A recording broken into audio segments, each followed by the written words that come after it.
you and our journey too. Hello everyone and welcome back to episode 2 of our van build series. This one is all about our first day on the job and fitting our MaxxFan vents. If you missed episode 1, don't worry, we'll drop a link in the description below and you can check it out there. That one was all about how and what we decided for our van layout.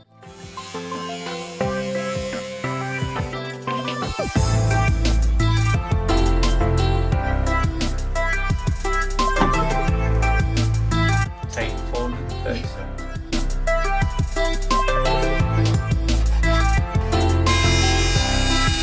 And is where you put your head. We've got our safety gear on. Safety first.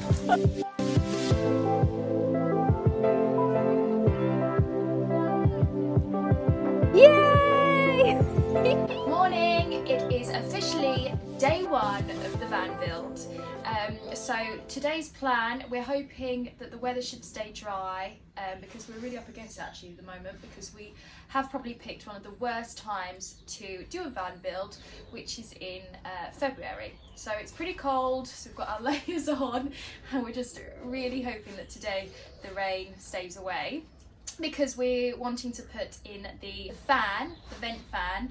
Yeah, we've gone with a Max Air fan just because it's got really good reviews, really good rating, and it's remote control. You can get it with or without remote control. It's a little bit more expensive. Big plus. But we're lazy. We're a little bit lazy, so we want to be able to turn it on. But yeah, it's the first cut that we're doing into the van. So it's the first thing we ever decided to do is cut a great big hole in it. Yeah, and we haven't ever done any of this before. So Chris obviously does have a bit of knowledge because he also has dabbled in dabbled in some DIY. I'm a handyman. Dabbled in handyman. I'm a handyman. He's a handyman. So he's done obviously stuff before on houses. Never has he done anything on a van. So we have researched as much as we can, which we highly recommend you to do as well if you are considering taking on your first ever van build. So yeah, we've researched and fingers crossed that it all goes to plan. Here we go. Wish us luck!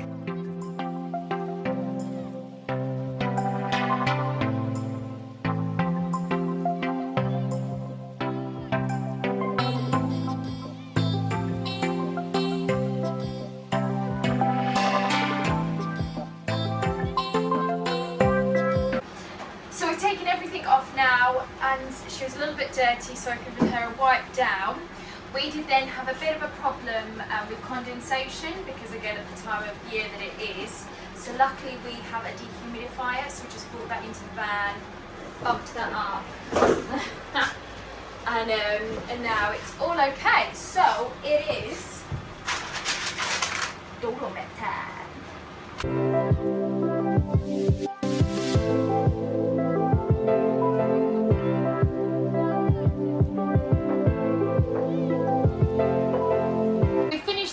Deadening, and this is what it looks like. The patches that haven't got anything on, we've left because that's where we'll be putting the windows.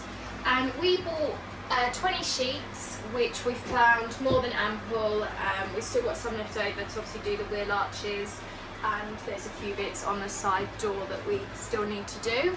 And this van is a long wheelbase, so yeah, 20 should be fine.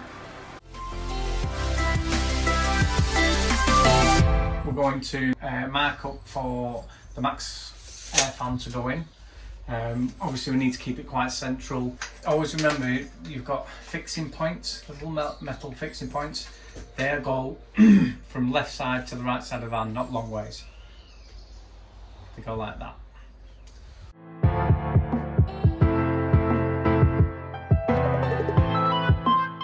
I know it's 220 to the centre, so 220 in, 220 in, mark up the point, so I know that I've got my width there, and then you do the same again front to back.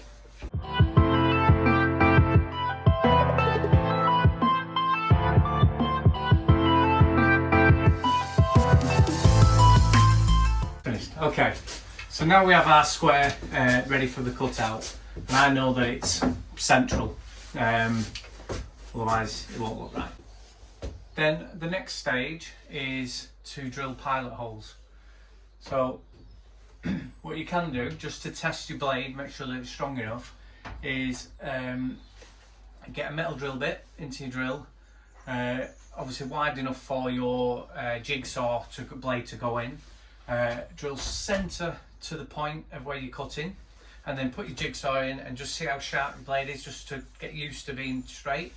Bit of a testing platform really. And then what you do then is, where you cut you watch your head. You all right there? Yeah? Are you trying to relax on your job?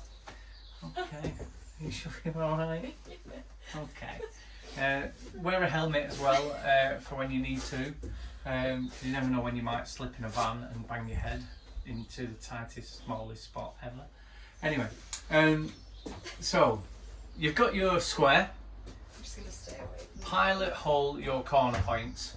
So you can do it. You can do this from the top if you want to do it from the top, but I think it's easier from the bottom. But also remember to wear goggles, dust mask, and gloves, because as soon as you're drilling.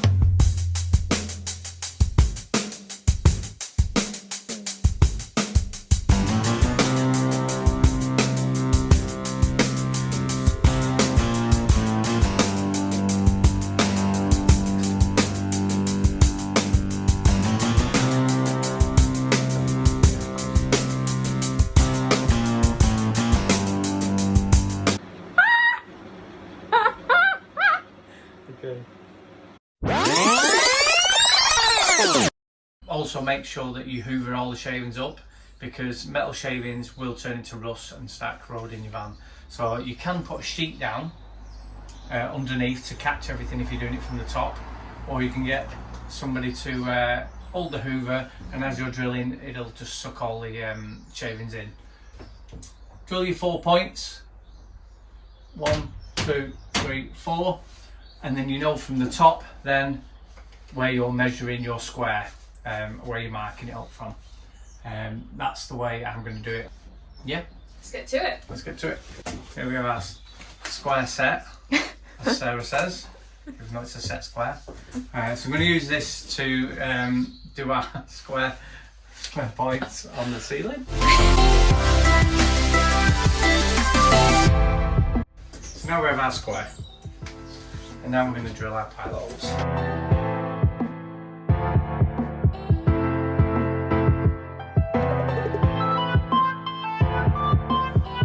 Next plan now is to get on top of the roof, get the jigsaw and cut it out. Using the 4 holes that I pre-drilled, I was able to mark up on top of the van. The next bit of footage we sadly lost, so I'll talk you through it. Like you see in the picture, I taped around the area that I was going to cut. If you also had an extra line of tape around this, stick half of it down and leave the other half up. This will help collect any shavings that fly off, because you don't want that going all over the van. Then I finally taped over the base of the jigsaw. Starting in one of the pre-drilled holes, I then held my breath, hope for the best and cut. Whilst I did this, Sarah used the hoover to try and catch and trap any more shavings that was falling, so they didn't go anywhere inside the van. This is how it looked with a few other adjustments. We were pleased with it. Sarah filed the sides to get rid of the sharp edges and then painted the exposed metal to stop it rusting. The day before, I created a support that will sit directly underneath the top of the fan. The reason I did this is because the roof of the fan is about 1 mil thick, 1 or 2 mil thick, so it's really thin and you want a good fixing point. So I created a frame to sit directly underneath so that when I screw from the top it will clamp it together and seal it. The opening of the fan is 355 to sit nice and snug around it, but some of the models are 400 wide, so make sure you double check that. I think the one with the remote is different to the one without the remote, so double check your size before you do any cuts. From the underside, we sit like that, and then the top side will sit like that, and then these points then, sorry, wrong way around, these points then screw into the timber to keep it strong. I also used kitchen worktop clamping fixings as well, so that when I wind them in, it will pull the timber up to the roof and create a stronger point. Then all that was left to do was put a nice bead of Sikaflex around the edge of the area of where we was dropping the fan in. Make sure that you do a nice good thick Sikaflex bead, because the last thing you want is any water coming in, because once you put the roof on and things like that, you will end up with leaks that you can't actually get to. So put a nice bead around the underside of the MaxxFan, and I'm going to set that in and wait till I go off, and then I'll add more a little later on if needs be. What I've done is I don't put them right down to the floor just so it don't bow. I do them all gradually so it goes down together at the same time, so it doesn't bow anything. So the next thing is clean round it, make sure it's got no bits of plastic on, and then Sikaflex around that. Then we put the fan in, screwed it at the fixing points to make sure there were no chances of water leaks. I did add another layer of Sikaflex the next day, and so far so good, no leaks. I hope this video helped to give an idea of how to fit the fan. Any questions, just drop us a message in the comments below and I'll try my best to answer them. Just remember that you can do a water test afterwards as well, so that might help if if you've not got anything on the underside of the roof. Once you've got your Sikaflex in, give a water test, pour some water down and see if anything's coming through. But just make sure that everything is sealed in a continuous line underneath the MaxxFan, and you should be good to go. If you want to follow us on our journey, don't forget to like and subscribe. You can also follow us on Instagram and Facebook, and we will pop a link in the description below. Thanks for watching, guys.